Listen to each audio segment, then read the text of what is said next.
नमस्कार, exam selection 360 पर आपका स्वागत है। मैं हर्षवर्धन आज आपके लिए लेकर आया हूं जिसमें हम पढ़ने वाले हैं करंट के टॉप मोस्ट क्वेश्चन। और उन टॉप मोस्ट क्वेश्चन को सबसे पहले डिस्कस करते हैं इतिहास की दृष्टिकोण से कि आज क्या कुछ ऐतिहासिक घटनाएं घटी हैं। तो सबसे पहले हम रोज की तरह क्या पढ़ेंगे, अपना कुछ ऐतिहासिक घटनाओं के बारे में पढ़ेंगे, क्या ऐतिहासिक घटनाएं रही हैं। तो इसमें सबसे पहला जो क्वेश्चन है ये है कि आज ही के दिन क्या हुआ था, पहली आटा चक्की अमेरिका में शुरू की गई थी। ठीक है, पहली आटा चक्की अमेरिका में 1853 में शुरू हुई थी। दूसरी एक ऐतिहासिक घटना यह है कि जर्मनी का मित्र राष्ट्रों की संधि से बाहर होना। दूसरा जो विश्व युद्ध है उसकी सबसे बड़ी घटना यह मानी जाती है कि अगर जर्मनी मित्र राष्ट्रों की संधि से बाहर ना होता तो दूसरा विश्व युद्ध ही ना होता। तो जर्मनी जो है मित्र राष्ट्रों से बाहर हुआ, उसके बाद जो है धीरे धीरे स्थितियां बिगड़ी और फिर दूसरा विश्व युद्ध शुरू हुआ। अब तीसरा एक क्वेश्चन है, ये सबसे ज्यादा आपका महत्वपूर्ण है, ये कम से कम 10 बार आपका सवाल आ चुका होगा। 1952 में श्री रामुलु पोट्टी का आमरण अनशन जो है क्या हुआ, शुरू हुआ। इन्होंने जो है क्या किया कि भाषा के आधार पर आंध्र प्रदेश को अलग दर्जा दिलवाने के लिए 50 से ज्यादा दिनों तक क्या किया, अनशन किया। और फिर बाद में इनकी मृत्यु हो गई और फिर इनकी मृत्यु के बाद आंध्र प्रदेश को भाषाई आधार पर अलग राज्य का दर्जा दिया गया। पहले क्वेश्चन पर आते हैं। तो आपका ये है कि भारत में निर्मित पहला MiG-21 विमान जो है वायुसेना में क्या किया गया, शामिल किया गया। ठीक है, ध्यान रखना क्या है कि MiG-21 वायुसेना का जो अभियान जो वायु फाइटर प्लेन है इसको शामिल किया गया। अब देखो क्या होगा कि समय समय की बात है कि अब सरकार जो है ऐसे ऐसे नियम लेकर आ रही है कि यहां पर क्या होगा, मदरसों में क्या पढ़ाई जाएगी, मदरसों में संस्कृत भाषा पढ़ाई जाएगी। मोस्टली जो मदरसे हैं उनमें क्या पढ़ाया जाता है, अरबी और उर्दू और फारसी भाषा पढ़ाई जाती है। पर अब उत्तराखंड राज्य ने क्या किया है, उत्तराखंड राज्य ने पहली बार एक ऐसा जो है सिस्टम लागू किया है कि वो क्या कर रहे हैं, अपने राज्य में संस्कृत को उन्होंने जो है क्या कर दिया, अनिवार्य विषय के रूप में लागू कर दिया। तो जितने भी वहां पर शिक्षण संस्थान रहने वाले हैं सबको क्या करना पड़ेगा, संस्कृत पढ़ानी पड़ेगी। संस्कृत के बारे में अगर कुछ बात करें तो आपको मैं बता सकता हूं कि संस्कृत दुनिया की सभी भाषाओं की जो है ये क्या है, सभी भाषाओं की ये जननी है। सभी भाषाओं की क्या है, ये सभी भाषाओं की जननी है। इसके अलावा आपको ध्यान रखना यह है कि उत्तराखंड में टोटल 416 मदरसे हैं और उन सभी 416 मदरसों में क्या किया जाएगा, संस्कृत भाषा पढ़ाई जाएगी। इसके अलावा बोर्ड ने यह भी कहा है कि संस्कृत विभाग के साथ एक समझौता किया है जो मदरसा बोर्ड है उसने, और उसने कहा है कि हम नए तरीके से संस्कृत को रोचक तरीके से पढ़ाएंगे जिससे बच्चे और अच्छी तरीके से संस्कृत को पढ़ सके। ठीक है, तो अब भारत में एक ऐसी कम्युनिटी तैयार होगी जो उर्दू और संस्कृत दोनों एक साथ बोल सके। वर्तमान में 100 से ज्यादा जो है मदरसे अरबी में जो है पढ़ा रहे हैं, जो उत्तराखंड की बात कर रहा हूं मैं। अब वो भी क्या करेंगे, अरबी के जगह संस्कृत को भी क्या करेंगे, मान्यता देंगे। दारुल उलूम देवबंद में जो है एक क्या है, मदरसा है, आपको ध्यान रखना है ये एक मदरसा है। और इस मदरसे की स्थापना जो की गई थी जब 1857 की क्रांति हुई। 1857 की क्रांति के बाद जब मुसलमानों पर बहुत ज्यादा अत्याचार हुए तो उन्होंने क्या किया, उन अत्याचारों से बचने के लिए अपने समूह को इस्लामिक शिक्षा देनी शुरू करी। और उसके लिए आपका मोहम्मद कासिम ननौतवी और राशिद अहमद गगोही ने क्या किया, इसकी 1866 में दारुल उलूम देवबंद एक मदरसे की स्थापना कर दी। इस समय अगर आप देखें तो ये भारत का सबसे पुराना जो है क्या है, सबसे पुराना क्या है, ये मदरसा है। अब आप कहोगे पुराना मदरसा तो ये होना चाहिए, दरअसल वारेन हेस्टिंग ने जो सबसे पहला वाला मदरसा बनाया था ये बाद में क्या हो गया था, बंद। अगर आपसे ये वाली बात आए कि सबसे पहला मदरसा किसने शुरू किया तो आप बताना कि सबसे पहला मदरसा वारेन हेस्टिंग के द्वारा 1781 में शुरू किया गया। अगले क्वेश्चन पर आते हैं। अगला क्वेश्चन क्या है कि गुरप्रीत पाल सिंह ने ग्रीस में एशियो विश्व शतरंज चैंपियनशिप में कौन सा पदक जीता है। तो गुरप्रीत पाल जो है ये एक शतरंज के चैंपियन है और इनका जो मेन काम क्या है, जो आपके जो लीग 10 या आप कह सकते हैं अंडर 10 के लिए जो ग्रैंड मास्टर ट्रेनिंग करते हैं उन ग्रैंड मास्टर्स को ये क्या करते हैं, ट्रेनिंग देने का काम करते हैं। इनका जीवन बहुत लंबे संघर्ष से भरा रहा है। पिछले 10 साल से लगातार ये काम कर रहे थे। इन्होंने खुद भी अब टूर्नामेंटों में भाग लेना शुरू किया और अब की बार इन्होंने क्या कर दिया कि गोल्ड मेडल जो है एशियो विश्व शतरंज चैंपियनशिप में जीत लिया। शतरंज के बारे में आप जानते ही हैं कि शतरंज अगर आपसे पूछा जाए तो शतरंज को पुराने समय में क्या कहा जाता था, चतुरंग कहा जाता था। इसमें 64 जो है वो क्या होते हैं, ग्रिड होते हैं। और शतरंज का अगर आपसे पूछा जाए कि शतरंज का आविष्कार जो है वो कहां हुआ, तो आप बताओगे कि शतरंज का आविष्कार भारत में हुआ। शतरंज का आविष्कार जो है वो कहां पर हुआ है, शतरंज का आविष्कार भारत में हुआ है। शतरंज को जो कंट्रोल करने वाली संस्था है उसका नाम क्या है, फिडे है। फिडे की अगर बात करें कि फिडे की स्थापना कब हुई, तो आप बहुत अच्छी तरीके से बता सकते हैं कि 1924 में फिडे की स्थापना की गई। हेडक्वार्टर अगर इससे पूछा जाए हेडक्वार्टर कहां पर है, तो इसका मुख्यालय जो है वो कहां पर है, आप कह सकते हैं स्विट्जरलैंड के लुसाने शहर में है। और इसमें पूछा जाए कि इसके अध्यक्ष कौन है, तो अर्काडी ड्वोकोविच जो है क्या है, इसके अध्यक्ष हैं। ठीक है, इसके अलावा आदर्श वाक्य क्या है इसका, तो आप बताना कि जेन्स उनासुमस, ये इसका क्या है, आदर्श वाक्य है।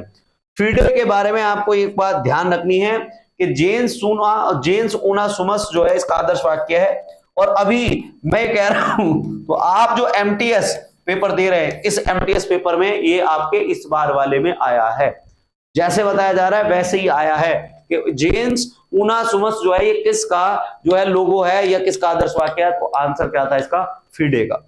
इसके अलावा आपको ध्यान रखना है ऑल इंडिया चेस फेडरेशन की स्थापना 1951 में हुई है।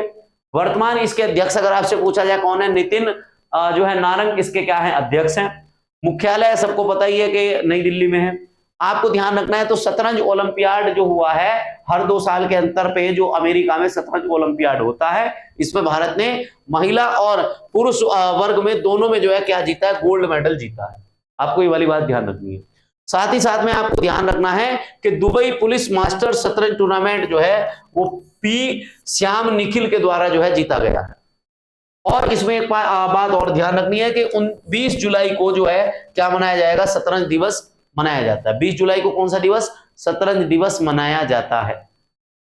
गुरप्रीत को ग्रैंड मास्टर और पूर्व अंडर 10 चैंपियन सहज ग्रोवर जैसे खिलाड़ियों को प्रशिक्षित करने के लिए जाना जाता है, हम इस पे बात कर चुके हैं। ग्रामीण विकास मंत्रालय ने उच्च स्तर के उद्यमों के लिए व्यक्तिगत वित्त पोषण कितने बैंकों के साथ समझौता किया है, तो मतलब वित्त पोषण के लिए जो अब नए जो ग्रामीण क्षेत्र हैं उनमें कैसे कैसे हम नए तरीके से लोन देंगे। अब क्या हुआ है कि ग्रामीण विकास मंत्रालय ने नए बैंकों के साथ जो है 10 बैंकों के साथ जो है समझौता किया है। और इनमें 10 बैंकों में आपको जो ध्यान रखना है वो ये ध्यान रखना है कि 9 सरकारी संस्थाएं हैं और एक इसमें निजी संस्था है। 10 जो संस्थाएं हैं वो कौन कौन सी हैं, तो इसमें आपको ध्यान रखना है सार्वजनिक क्षेत्र के बैंक हैं, लघु उद्योग विकास बैंक है, ग्रामीण विकास बैंक है, क्षेत्रीय ग्रामीण शहरी बैंक है, राष्ट्रीय लघु उद्योग निगम है, और खादी उद्योग ग्रामोद्योग बोर्ड है, निगम खादी ग्रामोद्योग आयोग है, विदेशी बैंक राज्य वित्तीय समिति है। इन सब संस्थाओं के द्वारा मिलकर जो है क्या किया जाएगा, एक ऐसा प्लान बनाया जाएगा कि जो ग्रामीण क्षेत्र है उसमें किस तरीके से हम क्या कर सकते हैं, किस तरीके से लोगों को कर्ज दें और उनका जो है रोजगार बढ़ाए, जिससे जो है वो सरकारी नौकरी की तरफ ज्यादा ना झुके और सरकार जो है सरकार को टैक्स दे, सरकार जो है और आगे बढ़े, उसके लिए जो है ये काम किया जा रहा है। साथ ही में ध्यान रखना है कि इस समय हमारे केंद्रीय ग्रामीण विकास पंचायती राज मंत्री कौन है, तो गिरिराज सिंह। कौन है, गिरिराज सिंह जो है हमारे क्या है, पंचायती राज मंत्री हैं। ये वाला क्वेश्चन आपसे पूछा जाएगा। अगला क्वेश्चन है 149वें अंतर संसदीय संघ आईपीयू को किस भारतीय ने संबोधित किया है, तो चेहरा देखने के बाद आपको पता चली गया होगा कि ये क्या है, आपके वर्तमान के लोकसभा के स्पीकर है। ये क्या है, वर्तमान के लोकसभा के स्पीकर हैं। इनको जो है क्या किया गया है, अंतरराष्ट्रीय संसदीय संघ के संबोधन में सबसे प्रमुखता इनको जो है दी गई थी। इसके अलावा आपको पूछा जा सकता है कि इनका नाम क्या है, ओम बिड़ला है। अगर आपसे पूछा जाए कहां से हैं, तो आप बताना कि ये राजस्थान से आते हैं। इनकी कॉन्स्टिट्यूएंसी क्या है, तो आप बताना कि इनकी जो संसदीय क्षेत्र है वो क्या है, कोटा। और कोटा जाना जाता है किसके लिए, इंजीनियरिंग की जो कोचिंग होती है उसके लिए सबसे ज्यादा फेमस है आपका कोटा। ठीक है, इसके अलावा आपको ये तो पता ही है कि राष्ट्रपति कौन है, द्रौपदी मुर्मू, और आपके विदेश मंत्री कौन है, एस जयशंकर। आपको ये भी पता होगा कि एस जयशंकर जो है वो एससीओ की बैठक में कहां पर गए थे, एससीओ की बैठक में पाकिस्तान गए थे। कहां पर गए थे, एससीओ की बैठक में पाकिस्तान गए थे। नरेंद्र मोदी जो है अभी क्या है कि आपका जो ब्रिक्स सम्मेलन है, आपका ब्रिक्स सम्मेलन में रूस में जाएंगे, और द्रौपदी मुर्मू जो है वो इस समय कहां पर है, अफ्रीका के 3 देशों, अफ्रीका के देशों की जो है वो कहां पर है, यात्रा पर गई हुई है। अगले इसमें डिटेल में बात करें तो आपकी जो अंतर संसदीय संघ है, अंतर संसदीय संघ की स्थापना 1989 में पेरिस फ्रांस में की गई थी। और इसमें यह बात भी कही जा सकती है कि इसके संस्थापक कौन है, फ्रेडरिक पासी और विलियम रैडलर जो है वो क्या है, इसके संस्थापक हैं। ठीक है, इसके संस्थापक कौन है, विलियम रैडलर क्लेरर। इसका उद्देश्य क्या है कि दुनिया भर के जितने भी सांसद हैं उन सबको जो है एक जगह लेकर आना है, और साथ ही साथ में ये भी ध्यान रखनी है कि अगर किसी देश के बीच जो है विवाद चल रहा है तो वो विवाद किस तरीके से सुलझाया जा सकता है उस पर भी चर्चा करी जाए कि दोनों देशों के जो विवाद हैं वो सुलझाए जा सके। ठीक है, और लोकतंत्र को किस तरीके से और मजबूत किया जा सकता है, और सारी चीजों में ये जो है मुद्दे रखे जाएंगे आपको। और अगर आपसे पूछा जाए तो 149वीं सभा का जो विषय रहा है वो क्या है, अधिक शांतिपूर्ण और टिकाऊ भविष्य के लिए विज्ञान प्रौद्योगिकी नवाचार SRSTI का उपयोग करना। ये जो है इसका क्या रहा है, विषय रहा है। अगला एक और है, FBI की मोस्ट वांटेड लिस्ट में पूर्व रॉ अधिकारी का नाम आया है, वो कौन है। तो आपको ये देखने के बाद पता चल गया होगा कि ये कौन है। इनका नाम क्या है, इनका नाम है साहब विकास यादव। और विकास यादव जो है ये अब से नहीं, पिछले 10 सालों से जो है बार बार क्या है, चर्चा का विषय बनते रहते हैं। जिस तरीके से मूवियों में तुमने देखा होगा ना, जेम्स बॉन्ड, लगभग ये जेम्स बॉन्ड वाला जो काम है विकास यादव ही कर रहे हैं। विकास यादव कहने के लिए तो ये है कि ये रॉ के एजेंट नहीं है, रॉ भी कहता है कि रॉ के एजेंट नहीं है, और सारी दुनिया ये कहती है कि रॉ के एजेंट है, क्योंकि ये वो वाले काम करते हैं जो रॉ के जो मेन एजेंट नहीं कर पाते, वो ये वाले बिना एजेंट के रहते हुए काम हो जाता है। तो हुआ क्या है कि विकास यादव चर्चा में इसलिए आया है कि कनाडा का एक खालिस्तानी था जिसका नाम था गुरुपवंत सिंह पन्नू। अब गुरुपवंत सिंह पन्नू की जो हत्या है, उसकी जो हत्या है वो इनके द्वारा की गई है, ऐसा FBI का मानना है। FBI ये कहता है कि पिछली बार जब नरेंद्र मोदी कनाडा की यात्रा पर गए थे तो उनकी यात्रा से पहले पन्नू की हत्या जो है किसके द्वारा, विकास यादव के द्वारा की गई थी। और इसमें विकास यादव का जो सहयोगी था उसका नाम था निखिल गुप्ता। और निखिल गुप्ता को क्या किया गया है, निखिल गुप्ता को गिरफ्तार कर लिया गया है। उसके बाद जो है अब विकास यादव की जो है तैयारी है कि विकास यादव को गिरफ्तार करना है।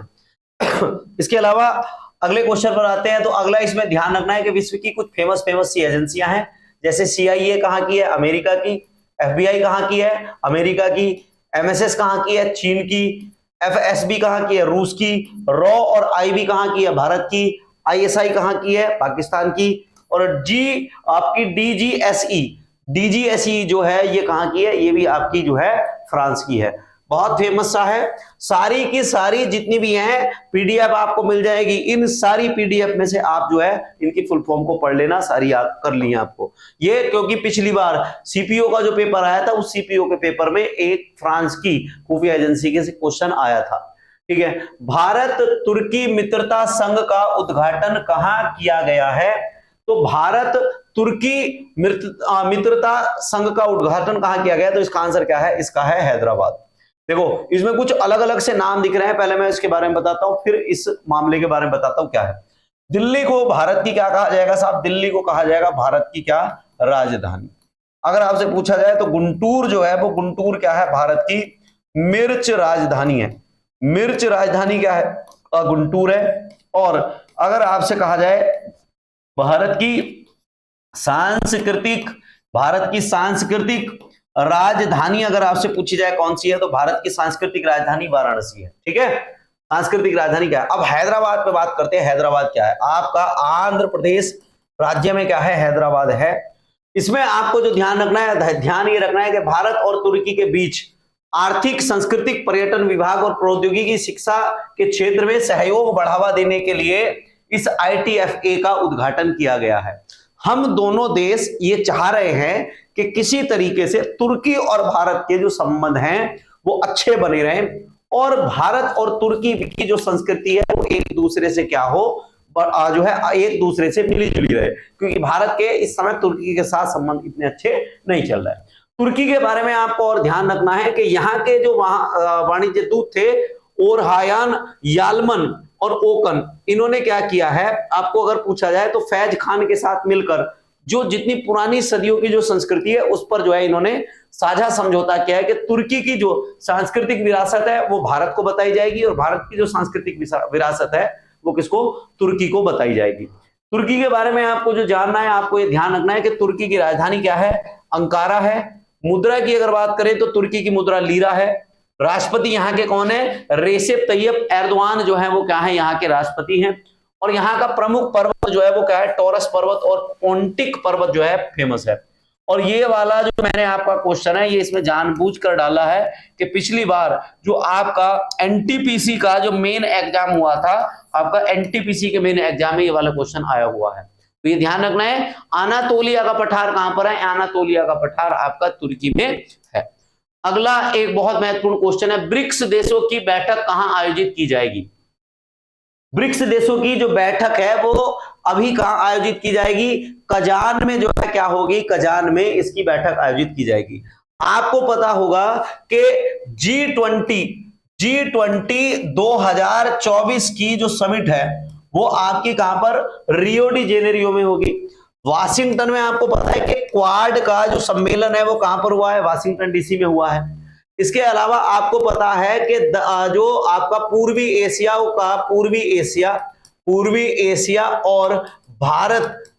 और भारत का जो एक समूह है इसकी बैठक हुई है और भारत के प्रधानमंत्री अभी लाओस गए थे। तो सारे आपको ध्यान रखना है। तो आपको कजान के बारे में ध्यान रखनी है कि कजान में क्या है, कि कजान में ब्रिक्स देशों की बैठक आयोजित होगी। ब्रिक्स के बारे में समझते हैं। तो ब्रिक्स में क्या होगा, ब्रिक्स में आपको समझना है तो ब्रिक्स जो है ब्राजील, रूस, भारत, चीन और दक्षिण अफ्रीका देशों का अगर एक एक वर्ड उठा लिया जाए तो उससे क्या बन जाता है, ब्रिक्स बन जाता है।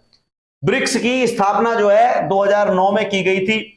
दुनिया की सबसे ज्यादा उभरती हुई अर्थव्यवस्थाओं का अगर समूह आपसे पूछा जाए कौन सा है तो आप कहोगे ब्रिक्स है साहब। इसका मुख्यालय कहां पर है ब्रिक्स का, तो ब्रिक्स का मुख्यालय संघाई चीन में है। और ईरान, मिस्र, इथियोपिया और संयुक्त अरब अमीरात जो है 1 जनवरी को इस संगठन में शामिल हो गए थे। तो अब इसमें जो है पहले कितने हैं, 1 2 3 4 5 पहले देश हैं और 5 अब इसमें शामिल हो गए। तो इसमें जो है 10 देश अब जो है टोटल हो गए हैं। नरेंद्र मोदी अभी थोड़े दिन पहले क्या गए थे, 1 महीना पहले रूस की यात्रा पर गए थे। तब रूस ने नरेंद्र मोदी को अपना सर्वोच्च सम्मान जिसको कहा जाता है order of Saint Andrew the आपका एपोस्टल, इसको जो है नरेंद्र मोदी को दिया था। ये भी आपको ध्यान रखना है कि नरेंद्र मोदी को रूस का सर्वोच्च सम्मान दिया गया है। इसके अलावा आपको जो ध्यान रखना है, ये भी ध्यान रखना है कि ये ब्रिक्स की जो है वो 16वीं बैठक है। कौन से नंबर की बैठक है, 16वें नंबर की जो है ये बैठक है। अब अगले क्वेश्चन पर आते हैं। तो अक्षय ऊर्जा की क्षमता के मामले में 2024 में भारत के शीर्ष जो 3 राज्य हैं वो कौन से हैं। तो पिछली बार गुजरात ने राजस्थान को पछाड़ दिया था, अब की बार फिर राजस्थान ने गुजरात को पछाड़ दिया और राजस्थान फिर गुजरात और फिर तमिलनाडु जो है वो क्या है आपके अक्षय ऊर्जा की क्षमता के मामले में शीर्ष 3 राज्य बने हुए हैं। अक्षय ऊर्जा का मतलब क्या होता है, वो ऊर्जा जो कभी समाप्त ना हो। अक्षय का मतलब क्या है, देखो अधन श, ऐसी ऊर्जा जो कभी क्या हो, समाप्त ना हो, उसको क्या कहा जाएगा, अक्षय कहा जाएगा। क्लियर है। पॉइंट बनाते हैं। तो इसमें भारत की अक्षय ऊर्जा क्षमता जो है 2024 में 200 गीगावाट तक जो है पहुंच गई है। और इसमें सबसे ज्यादा जो हम ऊर्जा पैदा कर रहे हैं इसमें आपकी सौर ऊर्जा है, जिसमें हम 90.76 गीगावाट जो है वो सोलर पैनल से हम एनर्जी को ले रहे हैं। इसके अलावा दूसरा विंड एनर्जी जो है हमारी कितनी है, 47.36 गीगावाट जो है वो विंड एनर्जी है। और इसके अलावा आपको ध्यान रखना है कि अक्षय ऊर्जा की क्षमता में 29.98 गीगावाट जो है राजस्थान सबसे ज्यादा ऊर्जा पैदा कर रहा है इस साल। और गुजरात इसमें जो है दूसरे स्थान पर है और तमिलनाडु इसमें तीसरे स्थान पर है। इसमें आपको ध्यान रखना है कि सौर ऊर्जा की क्षमता दुनिया में सबसे ज्यादा चीन में है। और जितने भी आपको ध्यान रखना है कि जितने भी सौर पैनल बनते हैं उस सौर पैनल का लगभग 78% जो पैनल है वो कहां पर बनते हैं, चीन में ही वो सोलर पैनल बनाए जाते हैं। और भारत में जितनी भी ऊर्जा पैदा हो रही है उस ऊर्जा का लगभग अब 2024 में 18% जो है वो हम किससे, आपके सोलर एनर्जी और विंड एनर्जी से ले रहे हैं। तो आपको ये ध्यान रखना है कि अब हम धीरे धीरे जो है अक्षय ऊर्जा में महारत हासिल कर रहे हैं। इसमें आपको ध्यान रखना है तो सोलर एनर्जी में रूस, फ्रांस, अमेरिका और जर्मनी और नॉर्डिक कंट्री, इनको भी ध्यान रखना है, ये भी जो है बड़े लेवल पर क्या करते हैं, आपकी सोलर पैनल के द्वारा जो है बिजली को उत्पादित करते हैं। ठीक, इसके अलावा अगले क्वेश्चन पर आते हैं। तो राष्ट्रीय किशोर कुमार पुरस्कार जो है किसे दिया गया है? तो चेहरा देखने के बाद आपको पता चल ही गया होगा कि आपने एक मूवी देखी है पीके, इसके अलावा आपने मूवी देखी है कौन सी, संजू, आपने मूवी देखी होगी 3 इडियट। इन सभी मूवियों को जो बनाने वाले हैं वो कौन है? आपको बनाने वाले कौन है? आपके राजकुमार हिरानी। राजकुमार हिरानी को क्या दिया गया है? जो है किशोर कुमार पुरस्कार दिया गया है। आपको जो ध्यान रखना है, मिथुन चक्रवर्ती से आपको ध्यान आ गया होगा कि इस साल का दादा साहेब फाल्के पुरस्कार की अगर बात करें, दादा साहब फाल्के पुरस्कार इस साल का किसे दिया गया? मिथुन चक्रवर्ती को।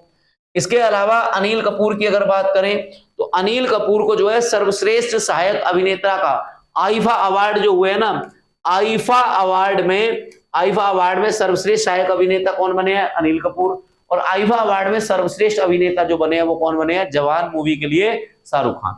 कौन बने हैं? जवान मूवी के लिए शाहरुख खान बने हैं। किशोर कुमार से ध्यान रखना है कि किशोर कुमार जो है मध्य प्रदेश के खांडवा जिले के रहने वाले थे।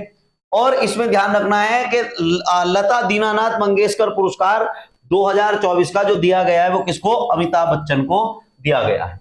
राजकुमार हिरानी को मैंने आपको बता ही दिया है कि क्या है। राजकुमार हिरानी एक लेखक भी हैं, प्रोड्यूसर भी हैं, डायरेक्टर भी हैं, बहुत बड़ा नाम है फिल्मी इंडस्ट्री का। और आपके राष्ट्रीय किशोर कुमार पुरस्कार की स्थापना 1997 में की गई थी और इसमें 5 लाख रुपए की धनराशि दी जाती है। कितने लाख रुपए की? 5 लाख रुपए की धनराशि दी जाती है। अगला एक क्वेश्चन है कि वन बेल्ट वन रोड जिसमें भारत ने शामिल होने से मना कर दिया है, ये किस देश का एक प्रोजेक्ट है? तो आपको ये दिखाई दे रहा होगा कि यहां पर जो चाइना है, ये चाइना क्या कर रहा है, अपना एक प्रोजेक्ट लेकर आया है। और इस चाइना ने क्या कहा है कि भाई 2014 में इसने एक प्रोजेक्ट लॉन्च किया, वन बेल्ट वन रोड, इसको OBOD के नाम से भी जाना जाता है, OBOD। अब ये ऐसा चाह रहा है कि चाइना जो है पूरे तो यूरोप से, पूरा आपका अफ्रीका कॉन्टिनेंट से रोड के और आपके कुछ पाइपलाइनों के माध्यम से क्या हो जाए, जुड़ जाए पूरी दुनिया से। और उस रोड पर पूरी पर अधिकार किसका हो? चीन का हो। तो पूरी दुनिया में जो देश है वो बिल्कुल पागल थोड़ा ही है। तो इसमें क्या है कि भारत ने इसका कड़ा विरोध किया है कि अगर आप ऐसा करोगे तो हम इसमें शामिल नहीं होंगे और हमारे क्षेत्र पर अगर कोई कब्जा किया जाएगा तो हम इसका कड़ा विरोध करेंगे। वन बेल्ट वन रोड परियोजना 2013 में इन्होंने बनाई, 2014 में इन्होंने घोषणा की और सिल्क रोड इकोनॉमिक बेल्ट के रूप में जो है 21वीं सदी में जो है ये इसको बनाने की तैयारी कर रहे हैं। क्योंकि आपका जो ये वाला पूरा का पूरा रूट है ना, ये आपका सिल्क रूट ही के नाम से जाना जाता था। और इसमें जो है ये क्या है, एक विकास की चीन की रणनीति है। 2017 में आपको ये ध्यान रखना है कि इसके लिए 2017 में चीन ने अपने देश के संविधान में भी जो है वो क्या किए थे, संविधान में बदलाव भी कर दिए थे इस प्रोजेक्ट के लिए। इसके अलावा इसमें आपको एक प्रोजेक्ट और मिलेगा देखने के लिए कि इन्होंने पाक कॉरिडोर, चीन पाक कॉरिडोर के बारे में भी आपको पढ़ने को मिल सकता है। तो चीन और पाकिस्तान के बीच में कॉरिडोर बनाया जा रहा है जिसमें $14 बिलियन चीन जो है बड़ा एक अमाउंट खर्च कर रहा है। उसको लेकर जो है वो कह रहा है कि अगर ये बन जाएगा तो पूरी तरीके से जो वन बेल्ट वन रोड जो प्रोजेक्ट है वो मान लो लगभग आधा पूरा हो जाएगा। भारत ने उसका POK को लेकर कड़ा विरोध किया है और चीन जो है मानने के लिए तैयार नहीं है, भारत भी मानने के लिए तैयार नहीं है। तो भारत ने फिर जो है अंतरराष्ट्रीय लेवल पर कहा है कि हम इस one belt one road initiative में शामिल नहीं होंगे। ठीक है, आज के लिए हमने इतने सारे क्वेश्चन पढ़े हैं। सभी के लिए यहां तक वीडियो जिन्होंने देखी है धन्यवाद। एग्जाम सिलेक्शन 360 को लाइक, सब्सक्राइब और शेयर करते रहिए।